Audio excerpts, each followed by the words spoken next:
when they're ready to irrigate their farm, they call the ditch tender and say, I need so much water on this date. They release the water, it flows down this canal, and then down there, you see that concrete standpipe. They'll either turn on a pump and pump the water out of the canal, or they'll have a ditch gate, which is basically just a valve, and the farmer will just open the valve and the water will flow from the ditch out into the field. And then he'll say, I need it for 10 days. The ditch tender keeps track of how much water he uses and deducts that off of his account for that season. And it all depends on how much water is available in storage.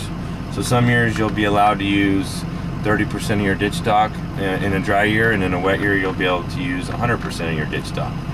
And a good thing about having this canal system is, you know, if you're a grower and you only use 30% of your water that year, you can transfer that water to your neighbor, and if he needs some water, you can share water.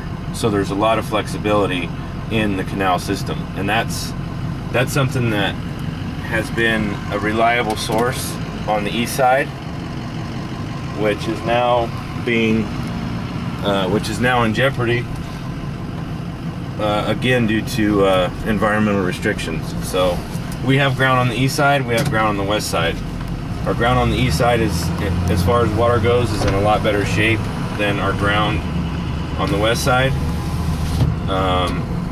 But you know, a lot of us believe once they're done drying up the west side, they're just going to continue to come east and dry up the whole Central Valley. So, you know, there's different perspectives from east side to west side. Being a farmer on both sides and having neighbors, you know, on west side ground and having neighbors on east side ground, there's different concerns, but they all involve water. You know, everybody's concern is water.